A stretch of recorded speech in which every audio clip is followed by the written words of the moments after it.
needed to learn about his history. I needed to learn what he went through, his perspective on it.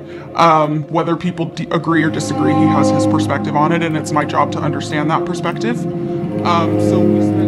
I go to therapy, first overall session. I tell my therapist, listen, I was involved in sexting and talking to underage minors. Obviously, I'm aware that this is wrong. This is a fucking crime. And I would like for you guys to help me. So, we discussed what happened. We discussed his feelings about what happened. The shame, guilt associated with something like that. And then we dig into motivations. And once we've discovered motivations, we've dug into, okay, well, why are those motivations attractive to you? What is it about it? But he has been very honest with me about a reason, and we've connected it to something that he really needs to work on and explore. But I feel strongly that it's his job to say why to the world. Alrighty, so how are we feeling when it comes to accountability? Jesus. Yeah, I mean, it's the thing is like when particularly in like whole like sexting minors and all that bullshit, right? You in the back of your head, it's wrong. You know what I mean? But at the same time, it's like that sense of doubt where it's like, maybe this shit could be real. That's the part that ends up fucking you in the end, you know what I mean? Real, do you mean you wanted President Trump announced just moments ago that Caroline Leavitt will yeah, basically, yeah, you know what I mean? Secretary at the end of this month. Yeah, like the president taking to Truth Social saying that Leavitt if you heard the way she was talking to me on the phone, you would be like, oh shit, like, finally has a girlfriend. Oh wait, hold up. She said finally has a girlfriend. So you were kind of feeling like I might finally have something. Correct. I would say that none of us can predict the future. I would like to believe that he would not do it again. What I can say is that we are not suggesting that he quit therapy anytime soon. Oh shit! He's out of there anyway. He got better. Yes, that's good. In a way, I'm kind of glad that this whole incident did happen because it got me to understand and to realize who my true friends are. Sorry. It's not funny, but friends are loyal, friends are kind, friends are always on your mind. When I'm with my friends, I'm feeling fine. it's because it's ABBA. Just kidding, James, go by Jimmy. Been a friend of Bryant since technically middle school, into high school, and into adulthood. Never a dull moment being friends with EDP. There's always some kind of funny shit going on. Meaning just one of the coolest cats I know. I would say EDP is completely innocent. Basically, he was just set up on some bullshit. I mean, we've all texted now back. that's a real friend right there. Hassan's like, I need to make friends with this guy. This is the kind of loyalty he needs. Oh my god. It was some bullshit. That 15-year-old's a bitch. Jesus Christ. Somebody we had no business texting back. EDP is not a pedophile. He's never been a pedophile. He doesn't look at children in that way, or young people in that way. I have 2 children. I would let both my children be around EDP, even if they were alone.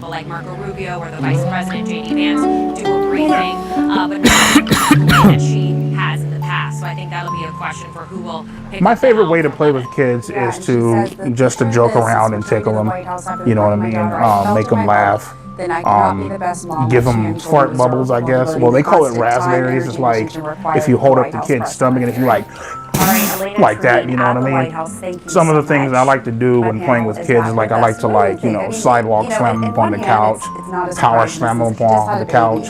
Hell, sometimes if I'm crazy as fuck enough, I'll jump off the goddamn wall unit and do a Shawn Michaels elbow drop on other motherfuckers. Yeah, I just enjoy like wrestling with them and being goofy, you know. There was a cabinet meeting. Have they started teaching you guys about the solar system? Excuse me.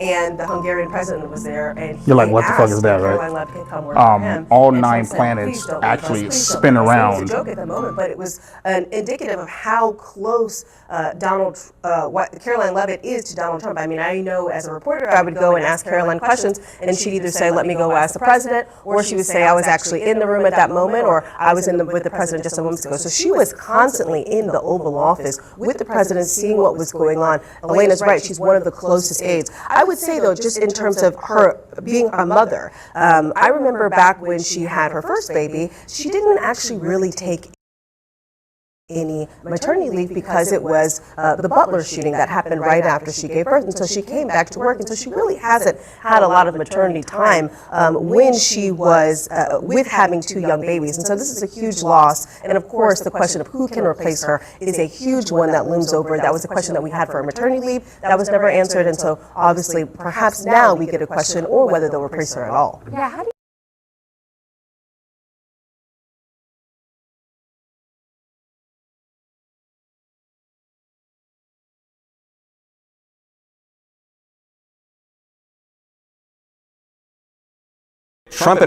Trump administration officials' net job approval rating. Look, they're all underwater here. You got 4 guys across your screen. You got Marco Rubio, who's at -8. You got RFK Jr. -9. You got J.D. Vance, the vice president, -17. But who takes the cake here? Look at this. Pete Hegseth, as I said, the lowest of the low. 22 points underwater, and this has been something that's been going on throughout the entire administration. He has been underwater in every single poll that I could find. That is his job disapproval rating being above his job approval rating, and it is not. The comparison to Rubio she did here is something really wrong apt and because did a they're both ukulele seen song as like involved with the war in Iran, but Rubio's -8, Hess is -22. Yeah, Rubio is the one who, relatively speaking, has come out smelling like roses, especially as he looks ahead to 2028 potentially in J.D. Vance. All right, so talk about Pete Hegseth in comparison to other past secretaries of defense who may have had, shall we say, popularity issues. Yeah, the one that comes to my mind in the middle of a war is Donald Rumsfeld back in 2006, right, heading into a midterm election where it doesn't look like your party is going to do particularly well. Net popularity rating of defense secretaries at this point in midterm. Look at this, Pete Hegseth, again, 22 points underwater. This is historically low because Donald Rumsfeld, who wasn't exactly smelling the roses, he was 7 points underwater. Again, a net popularity rating in the negative underwater. My dick out, I jack off, and that's my sex life. And why is this comparison in my mind so much is because remember, Don Rumsfeld was essentially forced to resign after those midterm elections, after Republicans got crushed. And I think there's some question if the midterms go the way that a lot of folks think they might go, will Donald Trump's tune on this gentleman right here perhaps change a little bit? Well, we'll have to wait and see. He still has his job for now, the Secretary of Defense. How does he compare in terms of popularity to cabinet secretaries who no longer have their jobs? Yeah, okay, Johnny B. had exactly right. You know, as I said, Donald Trump has been defending Pete Hegseth. But I have to ask the question, for how long? Because he's defended a lot of other secretaries in his cabinet, and then they went adios amigos, goodbye, see you later. Net approval rating of Pete Hegseth now, 22 points underwater. Well, Pam Bondi was only 20 points underwater before she got sent packing by Donald Trump, and Kristi Noem was 16 points underwater before she got packing by Donald Trump, and now we got Pete Hegseth, who is more unpopular than either of these 2 women on the left side of your screen. So again, I have to ask the question is, how long is Donald Trump going to stick by Pete Hegseth? He is currently, but these numbers suggest he might not always be. How do voters feel about the president's work on jobs? You know, these are the types of numbers that will make a lot of Republican members of Congress lose their jobs come November. You can see it right here. I mean, just look at this trend line. Trump's net approval rating on jobs. He is now 22 points underwater, swimming with the fishes, a very unlucky 22 points. That is way down from where he was at the beginning of term number 2, where he was a +9 points. And the whole other thing is this was such a big strength for President Trump in term number 1. He was 10 points above water at this point in term number 1. So we're talking about a 32-point decline in terms of Trump's net approval rating on jobs. It is not just inflation that is hurting Trump when it comes to the economy and the American voters' minds. It is jobs as well. This is just a huge swing. This is a huge swing on a foundational issue that he ran on. How do people feel in general about the jobs market right now? Great question, Johnny B. And I think that this really gives the game away. I mean, just look at this. On jobs and employment, we're on the wrong track, the right track. Back at the beginning of Trump's second term, the plurality said on the right track. That ain't the case no more. I'll tell you this much. Look at that. That right track number has fallen significantly, down 11 points now to 29%. And that wrong track number, which was behind that right track, is now running ahead of it. Look at that number, up nearly 20 points now. The majority of Americans say that the country is on the wrong track when it comes to jobs and employment. No wonder President Trump's numbers are so poor at this And again, point. this gets to how people feel. Yes. You can't tell people how they feel. This is a matter of feelings and sentiments. This is feelings and sentiment, and you know what? That's the name of the game in How do politics. people feel like getting the job in general? Yeah, I think what is driving this? What is driving this right track, this wrong track number to rocket on up? Well, I'll tell you what's causing it to rocket on up. Look at this. Okay, good or bad time to find a quality job. You go back just before the beginning of Trump's second term in office, the plurality, 48% said a good time.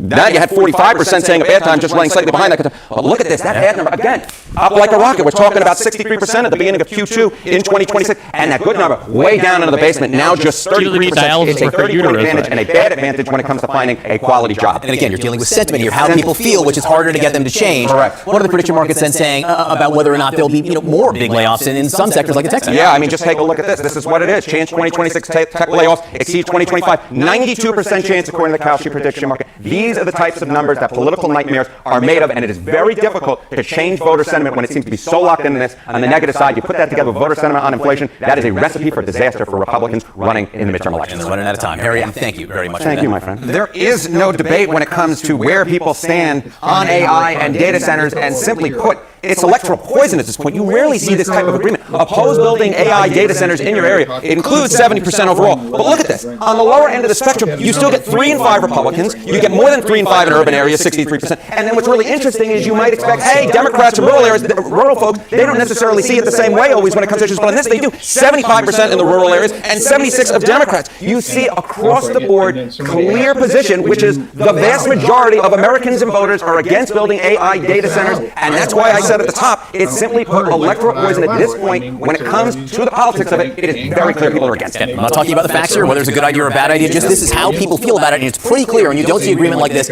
on many issues. So on, these data centers, if they are going to be built, how do people want to see it done?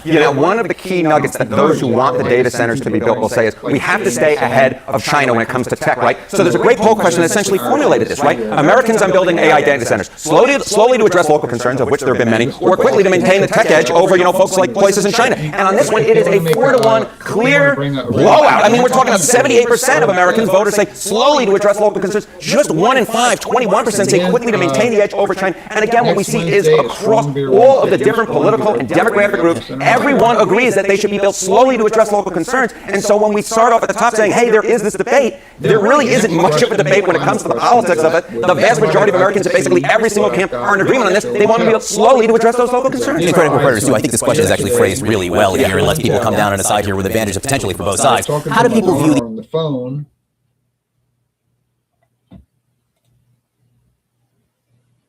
That's true. You're right. You're 100% right.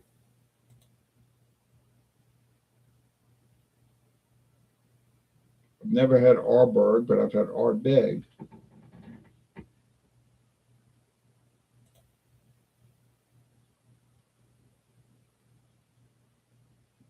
Sutter Home.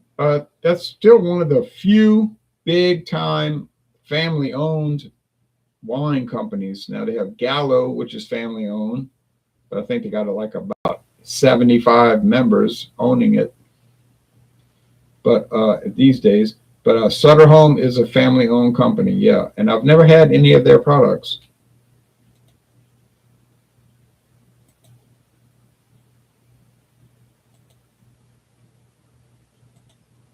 So there was a new product that came out today, or this week, probably yesterday or the day before.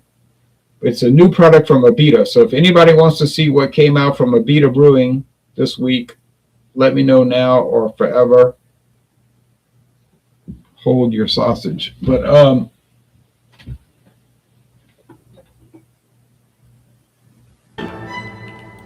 what do you like about Sharon? I love a girl that wears fucking glasses. We had a rainstorm. It's really drying up. It's drying up. I'll be able to mow the lawn edge.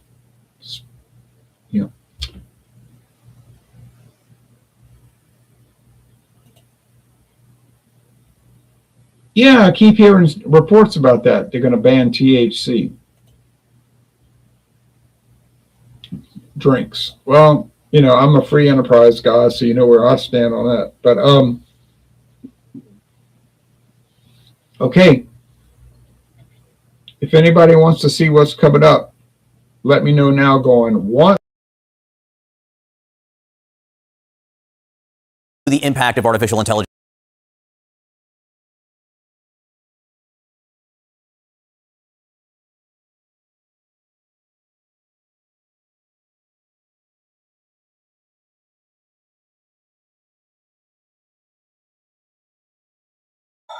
What the heck? My mic wasn't getting picked up this entire time.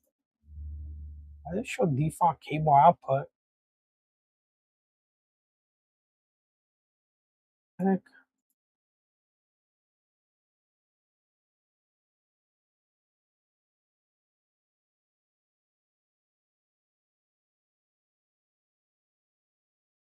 No, it should have been my cable. I don't know why that thing was.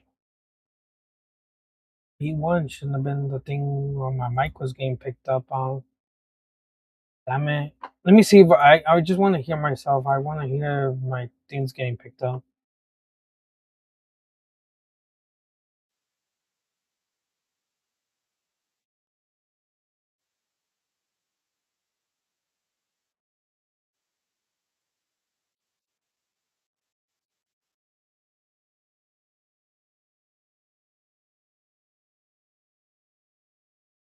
Yeah, it looks like it's good.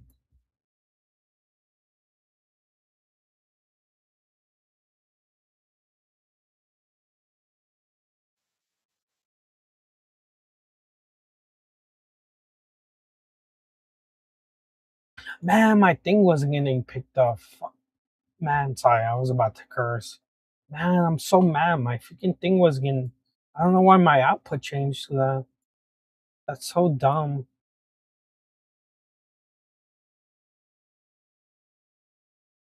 So dumb. My mic wasn't getting picked up.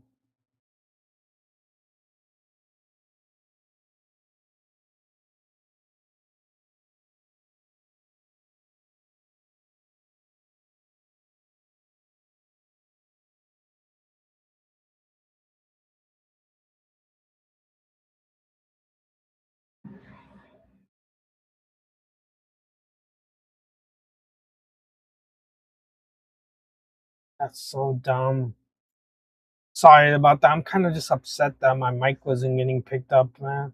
Well, I wasn't even saying nothing much. I guess I was watching those videos, but I guess I wasn't even talking. So I guess this video still could be saved. Mm.